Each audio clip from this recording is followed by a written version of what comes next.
नमस्ते।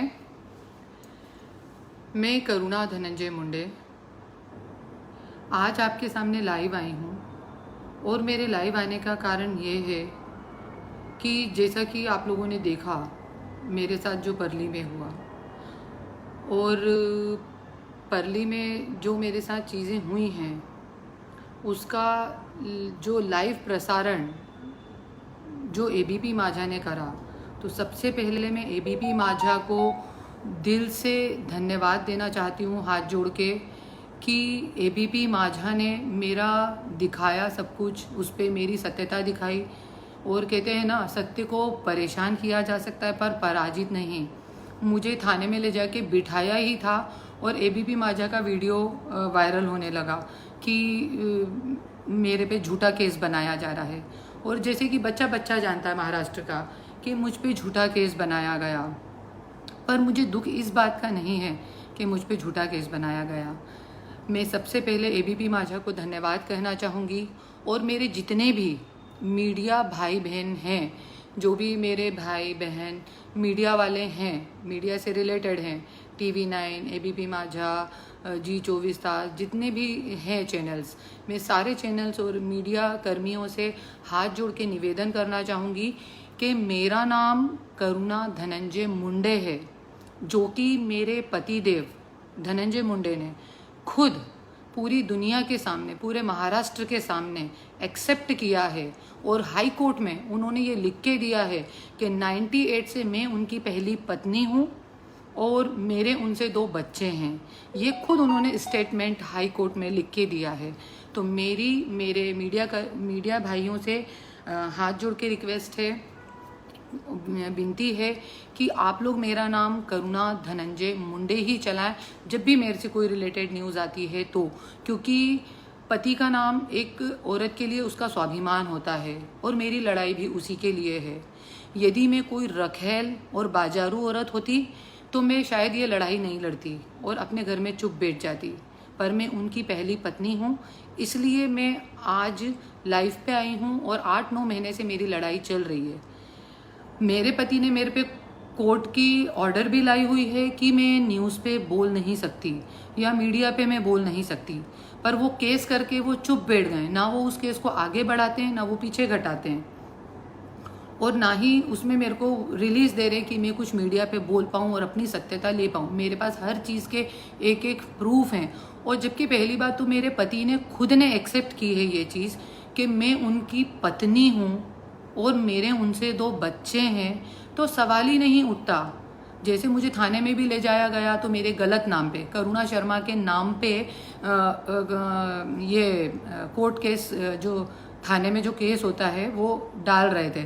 तो मैंने पुलिस वालों को बोला कि अरे आप केस करिए, बाकायदा करिए, पर आप सही नाम पे केस करिए, क्योंकि बाद में आपके ऊपर आएगा। और मैं नहीं चाहती कि हमारे पुलिस वाले गरीब भाइयों पे कुछ प्रॉब्लम आए। मेरे पे आ रही है, चलेगा, क्योंकि एक पुलिस ऑफिसर बनने के लिए बहुत मेहनत करना पड़ती है और एक नेता मंत्री तो ऐसे बन जाता है इंसान। मेरे हस्बैंड खुद बोलते हैं कि 25 FIR होना चाहिए हमारे ऊपर, 20 से 25 FIR होना चाहिए, तब जाके एक मंत्री बन पाता है, एक विधायक बन पाता है। मैं मेरे पुलिस भाइयों से यही हाथ जोड़ के विनती करूँगी कि कभी भी किसी के झूठे नाम पे आप लोग केस मत बनाइए। मैंने पुलिस वालों को बोला कि आप लोग सच्चे नाम पे केस करना करिए, पर मेरे सच्चे नाम पे करिए। तब जाके उन्होंने करुणा शर्मा और करुणा धनंजय मुंडे ऐसे @ करके 2 नाम डाले। पर मुझे इस बात का कोई दुख नहीं है। मेरी मीडिया कर्मियों से हाथ जोड़ के विनती है मेरी कि आप लोग मेरा नाम सही डालें, क्योंकि मेरे पति ने खुद ने एक्सेप्ट करी है ये चीज़ कि मैं उनकी पत्नी हूँ और मेरे 2 बच्चे हैं। हाई कोर्ट में भी उन्होंने लिख के दिया है और ये भी दिया है। यदि मैं कोई बाजारू औरत या रखेल होती तो मैं चुप रहती, अपने घर में शांत बैठ जाती, पर मेरा फ़र्ज है कि यदि मेरा पति किसी गलत मार्ग पे जा रहा है तो मुझे उसे रोकना, या कुछ गलत हो रहा है तो उसे रोकना, एक सच्चे भारतीय होने के नाते भी और एक पत्नी होने के नाते भी। खैर कोई बात नहीं, मेरे ऊपर ये झूठा केस किया गया, मुझे इस बात का दुख नहीं है कि मुझ पे झूठा केस हुआ। दुख मुझे इस बात का है कि किसने किया, और ये पूरी जनता जानती है कि किसने किया ये केस। मुझे जेल में रखा गया, इस बात का मुझे कोई दुख नहीं है कि मुझे जेल में रखा गया 15 दिन, पर मुझे दुख है इस बात का कि किसने भेजा मुझे। इतना गिर सकता है कोई इंसान? मैं सोच भी नहीं सकती कि 25 साल मैंने अपना मुंह बंद रखा अपनी माँ की मौत से लेके। आज लोग बोलते हैं कि इतने दिन तक क्यों चुप बैठी रही, क्यों चुप बैठी रही। एक पत्नी होने का धर्म मैंने निभाया चुप रह के। आज यही मुंह मैं 2019 में खोल देती। मेरी माँ की मौत जब हुई 2008 में, तब मैं ये सब मुंह खोल देती। मेरी माँ ने आत्महत्या करी, मैंने 2008 में जहर खाया। ये सब चीज़ें यदि मैं 2008 में बोल देती, तो जिस व्यक्ति ने मुझे जेल भेजा है अपने पावर का दुरुपयोग करके, अपनी सत्ता का दुरुपयोग करके, अरे क्या है ये सब। आज वो पावर नहीं आ पाती उसके पास। यदि मैं 2008 में मुंह खोलती, 6 में मुंह खोलती और अभी मुंह खोलती, तो 2019 में मुंह खोलती, तो आज मुझे इन सब चीज़ों का कोई दुख नहीं है। और दूसरी बात, जिसने जो करा है भगवान उसको देखेगा। आज महिषासुर मर्दिनी का दिन है, चंडमुंड विनाशनी का दिन है। मैं सभी अपने महाराष्ट्र वासियों को, अपने देशवासियों को इस नवरात्रि पर्व की शुभकामनाएं देना चाहती हूँ। और हर उस औरत से मैं यही कहूँगी, वो चंडी है, ज्वाला है, चंडमुंड विनाशनी है। जिसके भी पति जिसको परेशान करते हैं या कुछ गलत अत्याचार करते हैं उनके साथ, आप लोग बढ़ चढ़ के हिस्सा लीजिए, क्योंकि आप लोग के अंदर क्या जलन होती है, क्या तड़प होती है, मेरे को भी मालूम है ये चीज़ों का। और हम चुप रहते हैं, हम औरतें सहन करती हैं, तब जाके हमारे लोगों, हमारे पतियों की इतनी हिम्मत पड़ती है। जैसे अभी संजीवनी काले जी ने भी यही मुद्दा उठाया, एक शिवसेना के जो हैं नेता, उनके लिए। पर ऐसी कई औरतें हैं जो अंदर ही अंदर घुट रही हैं। मैं भी आज 20-1 साल से घुट रही हूँ अंदर ही अंदर। मैं भी नहीं बोलती थी, पर आज जब एकदम सर के ऊपर पानी जाने लगा तब मैं बोलने लगी। और मैं बहुत जल्दी अपनी कोर्ट के ऑर्डर हटाऊंगी और सारी चीज़ें विद प्रूफ सबके सामने पेश करूंगी। मेरे मोबाइल का डाटा करप्ट कर दिया गया, जबकि बाय लॉ राइट ही नहीं है पुलिस वालों को कि वो लोग मेरे मोबाइल को दें किसी को। मेरे घर पे आने से पहले मेरा मोबाइल पहुंच गया मेरे घर पे, ठीक है, कोई बात नहीं। कहते हैं नारी सताए 3 गए, कौरव रावण कंस रावण और दुर्योधन। तो दुर्योधन, रावण और कंस ने भी नारी का दुरुपयोग करा था, उसका अपमान किया था, पर अंत क्या हुआ?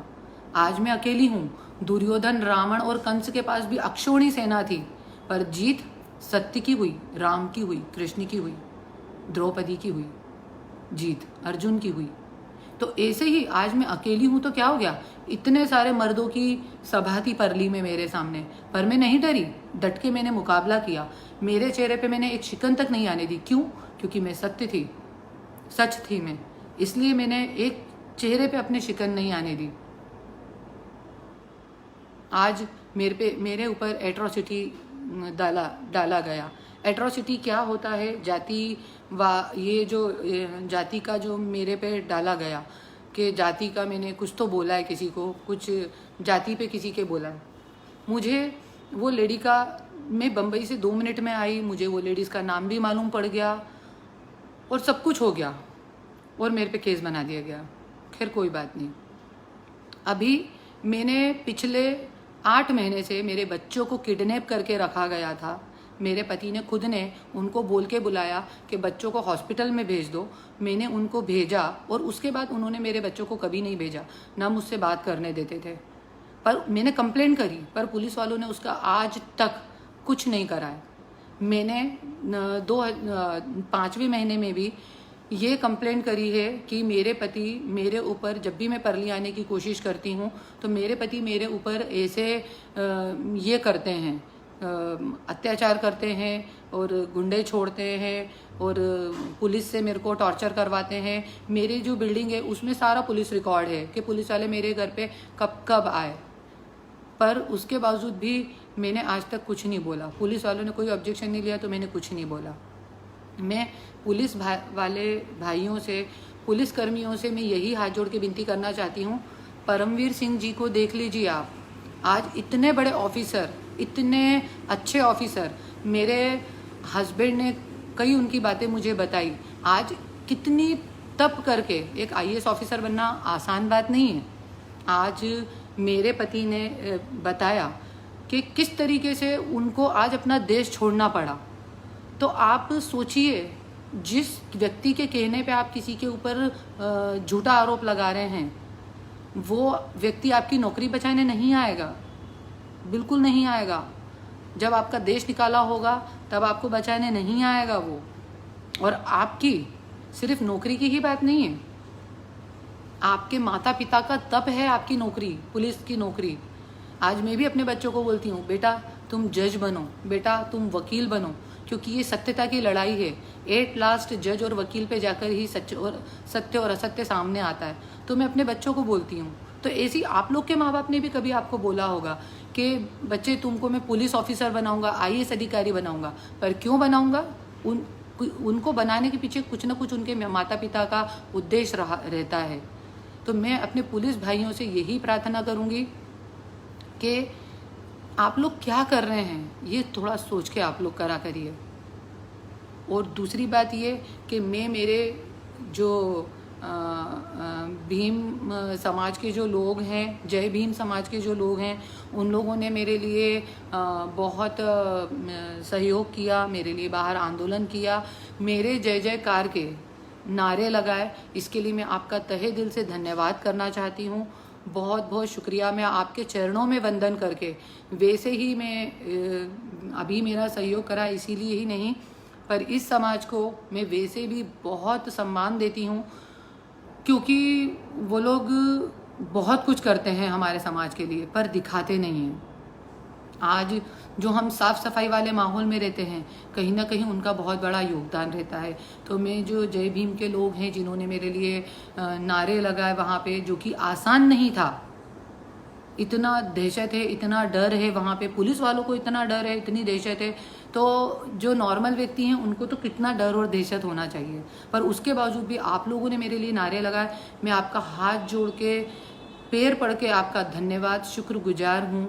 और एक आर्मी ऑफिसर थे, उन्होंने भी प्रकाश बागमारे जी, उन्होंने भी मेरे लिए धरना आंदोलन किया, उनका भी मैं तहे दिल से धन्यवाद करना चाहती हूँ।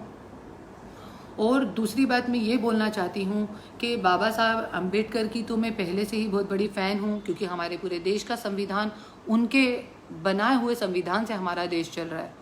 तो आज ये जो एट्रासिटी, जितना मैंने जानकारी ली है, मैंने देखा कि जो एट्रासिटी है वो बाबा साहेब अम्बेडकर ने किस वजह से बनाया था और आज उसका क्या दुरुपयोग करा जा रहा है। अपनी किसी से दुश्मनी है, उस पर एट्रासिटी डाल दो, बाकी सब होता रहेगा। 3 महीने वो जेल में सड़ता रहेगा, उसके बाद 3 महीने बाद देखा जाएगा, उसको और लटका दिया जाएगा। ऐसे कई केस मैंने जेल में देखे और लोगों को किसी से कोई वो नहीं है।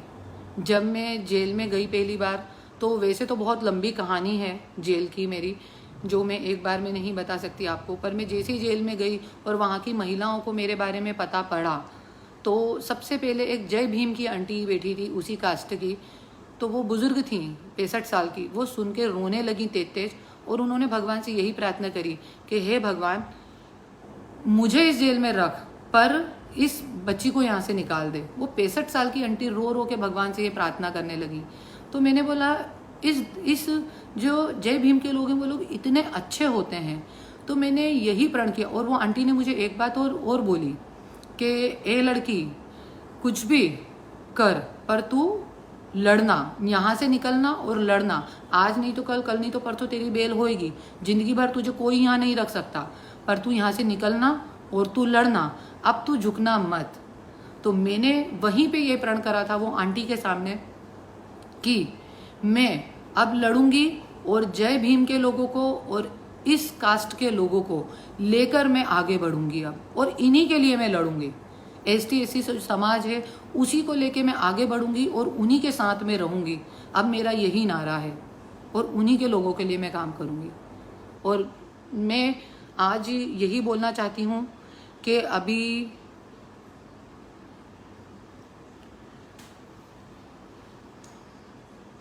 जो नगर पालिका के आज से में 9 रात्रि चल रही है, अभी आज से 9 दुर्गा स्थापन हुई है और मैं भी एक दुर्गा का रूप अपने आप को मानती हूँ, क्योंकि कोई भी औरत साधारण नहीं होती है। वो जब तक साधारण होती है जब तक उसको उसके पति का प्यार मिलता रहे घर में, तब तक वो अपना साधारण रूप दिखाती है।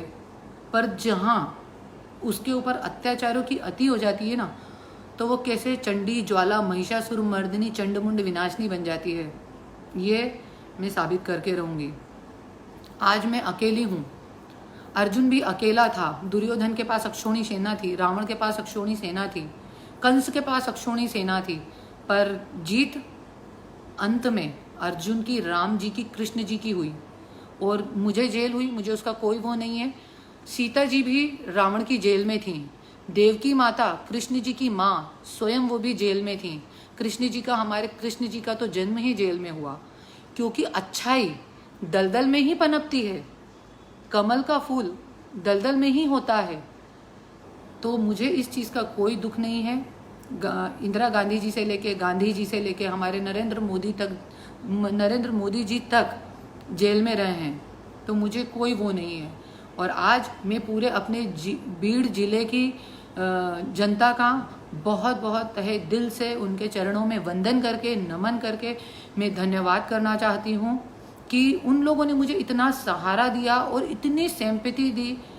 जेल में भी औरतें बस मुझे बैठ के देख देख के रोती रहती थी।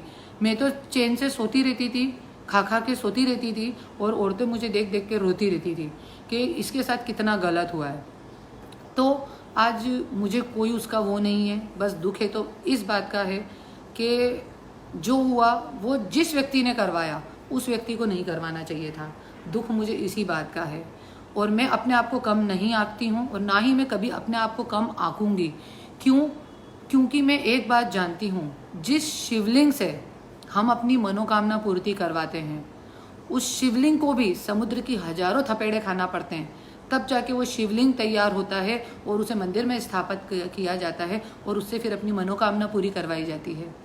तो ऐसे ही यदि मुझे थपेड़े खा खा के कुछ बनना है अपनी लाइफ में, तो मैं ज़रूर बनूंगी उस शिवलिंग की तरह। और मैं एक बात जानती हूँ, मैं अपने आप को बिल्कुल कम नहीं आंकूंगी। भले ही मेरे सामने बहुत बड़े आदमी से मेरी लड़ाई है, बहुत पावरफुल व्यक्ति से मेरी लड़ाई है, तो उसका मतलब ये नहीं कि मैं कम हूँ।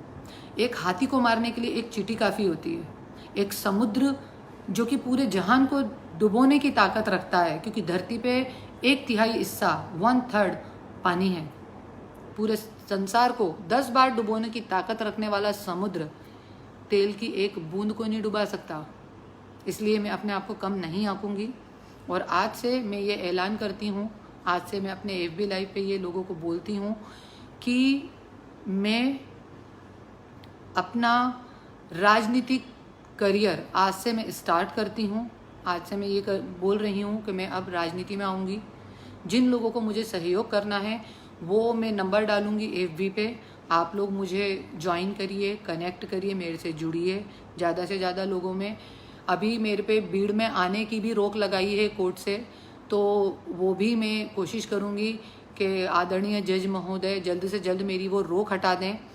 और अभी जो नगर पालिका के चुनाव आने वाले हैं, उसके लिए मैं सबसे, भीड़ वासियों से, इस महाराष्ट्र की जनता से हाथ जोड़ के निवेदन करूँगी कि यदि हम सुधरेंगे तो जग सुधरेगा। जैसे मैंने आज जेल में भी देखा, आधे से ज़्यादा लोग इनोसेंट हैं, मतलब 1/3 लोग इनोसेंट हैं, ऐसी किसी केस में, झूठे केस में सजाएं काट रहे हैं।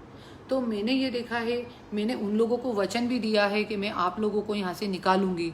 और अब जो मैं सोशल वर्क कर रही थी, तो जैसे हॉस्पिटल का, खाने का, इसका उसका कई सारे करते थे हम लोग, पर अब मैंने एक प्रण लिया है जेल में जाने के बाद कि उस जेल के लोगों को भी मैं निकालूंगी। और पूरे महाराष्ट्र की जेल में जितने भी लोग हैं, ज़्यादा से ज़्यादा जो इनोसेंट लोग हैं, उनको मैं जेल के बाहर निकालने की पूरी कोशिश करूंगी। और पूरी कोशिश करूंगी 110%, क्योंकि उनमें से कई लोग ऐसे हैं कि जिन्होंने कुछ गुनाह नहीं करा है, पर वो लोग अंदर हैं और बाहर कोई देखने वाला नहीं है, क्योंकि उनके घर के लोग पढ़े लिखे नहीं हैं, समझदार नहीं है, तो वकील से बात नहीं कर पाते हैं, काफ़ी सारी प्रॉब्लम्स हैं उनकी।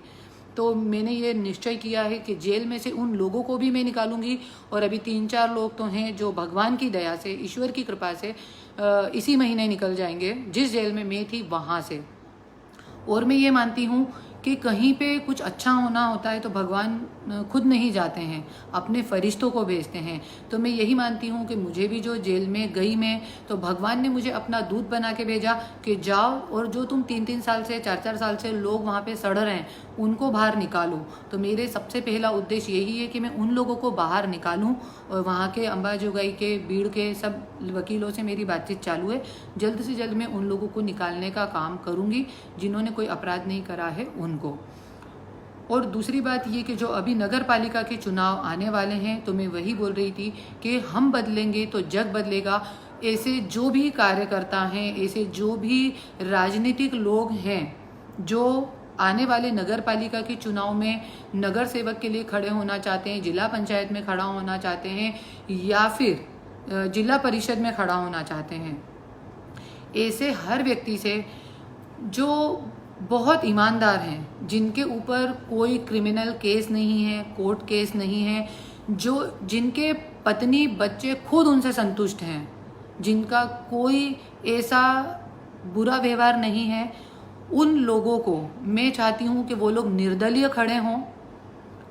खड़े हों और उनका पूरी तरीके से सहयोग, सपोर्ट, उनके लिए प्रचार प्रसार मैं खुद करने आऊँगी।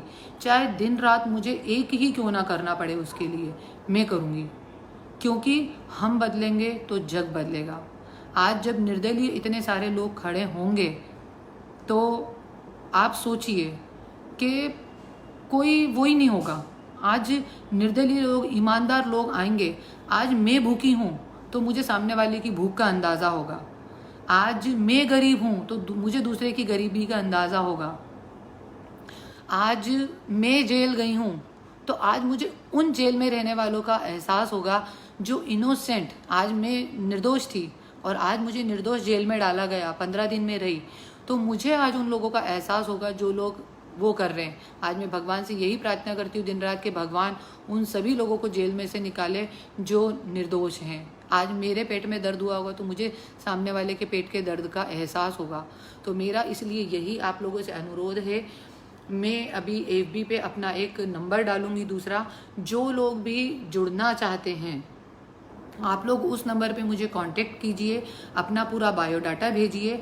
आपका पूरा पॉलिटिकल वो होना चाहिए जर्नी उसमें, कि आप कितने साल से राजनीति में हैं, आप किसके साथ हैं, क्या कर रहे हैं, और आप किस तरीके से राजनीति से जुड़े हुए हैं, और आपका कोई क्रिमिनल रिकॉर्ड नहीं होना चाहिए उसके लिए।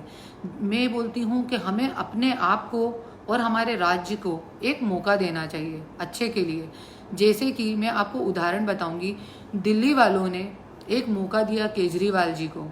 आज आप देखिए, दिल्ली में शिक्षा फ्री है, दिल्ली में दवाई गोली, सरकारी हॉस्पिटल ऐसे बन गए जैसे 5 स्टार होटल। आज दवाई गोली फ्री है। आज दिल्ली में उन्होंने महिलाओं के लिए ट्रांसपोर्टेशन फ्री कर रखा है, और बिजली का बिल 0 आता है। इतना सब कुछ करने के बाद जो 30,000 करोड़ के माइनस में दिल्ली चल रही थी, वो आज 60,000 करोड़ के प्लस में चल रही है दिल्ली। 60,000 करोड़ के फायदे में चल रही है दिल्ली। मैं केजरीवाल जी के काफ़ी भाषण सुनती हूँ, मैं काफ़ी उनसे इंस्पायर हूँ। तो आप सोचिए, हमें एक मौका देना होगा अपने आप को, अपने जो अच्छे लोग हैं इर्द गिर्द के उनको। तो मैं अपने महाराष्ट्र की, और जैसे मैंने एक केजरीवाल जी का अभी 2 दिन पहले ही एक वो सुना कि उन्होंने, एक उनके मंत्री ने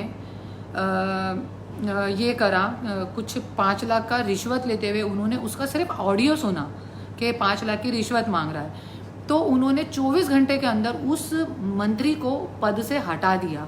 इतनी ताकत है किसी में आज जो ऐसे करप्ट मंत्रियों को हटा सके 24 घंटे के अंदर अंदर? नहीं है, सिर्फ केजरीवाल जी में है। तो मैं यही बोलती हूँ, हमें मौका देना पड़ेगा। इसलिए मैं देश की जनता से भी ये अनुरोध करती हूँ, ये जो बढ़ते बलात्कार हैं, औरतों पे बढ़ते अत्याचार हैं, इसके कहीं ना कहीं जिम्मेदार हम ही हैं, क्योंकि हम गलत लोगों का चयन करते हैं। इसलिए आज ना कोई कायदा है ना ही कोई कानून। इसलिए मैं चाहती हूँ कि ज़्यादा से ज़्यादा निर्दलीय लोग आने वाले नगर पालिका के जिला परिषद के चुनाव में पार्टिसिपेट करें, और मैं खुद भी उस चुनाव में पार्टिसिपेट करूँगी। और जो लोग भी, जिनको भी मेरा सहयोग चाहिए हो, मैं उनके पीछे एकदम खड़ी रहूँगी, बिल्कुल खड़ी रहूँगी। दिन रात एक कर दूंगी, 2 घंटे सोऊंगी, 3 घंटे सोऊंगी, गाड़ी में नींद निकाल के। राजनीति मैंने अपने पति से बहुत अच्छे से सीखी है, गाड़ी में नींद निकालूंगी, पर आपके लिए दिन रात एक करूंगी और कोशिश करूंगी कि सत्य की जीत हो। बस आप लोग मेरे से जुड़िए और मुझे बताइए जो भी लोग करना चाहते हैं। बाकी बस इतना ही। सबका मैं बहुत बहुत महाराष्ट्र की जनता का बहुत दिल से धन्यवाद करती हूँ। आप लोगों की दुआएं, मेरी जो जेल हुई है उस पे पूरा महाराष्ट्र रोया है, पूरा महाराष्ट्र रोया है, मुझे मालूम है। इतने फ़ोन कॉल्स और सब आए हैं। तो आप एक एक जो मेरे वीडियोस चले हैं न्यूज़ के, आप देखिए उस पर कमेंट्स। मैंने पढ़े जब, तो मैं एकदम खुश हो गई। और मैं जैसे ही जेल से निकली बाहर, तो मैंने नो कमेंट्स भी इसलिए बोल दिया था कि मेरे को मालूम पड़ा था कि मेरा गलत नाम से मीडिया पे चल रहा है। तो मैंने बोला सबसे पहले मैं बाहर जाके मीडिया वालों से यही प्रार्थना करूंगी कि मेरा सही नाम डालें आप। करुणा धनंजय मुंडे हूँ मैं, मेरे हर चीज़ पे वही नाम है मेरा, और मेरे पति देव ने भी एक्सेप्ट की है इस चीज़ को। आप एक तरफ कहते हैं धनंजय मुंडे की पत्नी और करुणा शर्मा, आप मीडिया पे ऐसा बताते हैं धनंजय मुंडे की पत्नी करुणा शर्मा, तो धनंजय मुंडे की पत्नी हुई तो करुणा धनंजय मुंडे ही होगी ना। तो मेरी आप लोगों से यही विनती है। और जो भी लोग मुझसे जुड़ना चाहें, मैं एक नया नंबर डालूंगी अभी मेरे FB पेज पे, आप लोग जुड़िए। और इस जो मुहिम में चलाने वाली हूँ एक परिवर्तन की, उस परिवर्तन की मुहिम में मेरा हिस्सा बनिए। अपने आप के लिए लड़िए, अपने समाज के लिए लड़िए। और धन्यवाद। जय हिंद, जय महाराष्ट्र, जय भीम, जय बाबा साहेब अम्बेडकर की, और जय माता दी। धन्यवाद।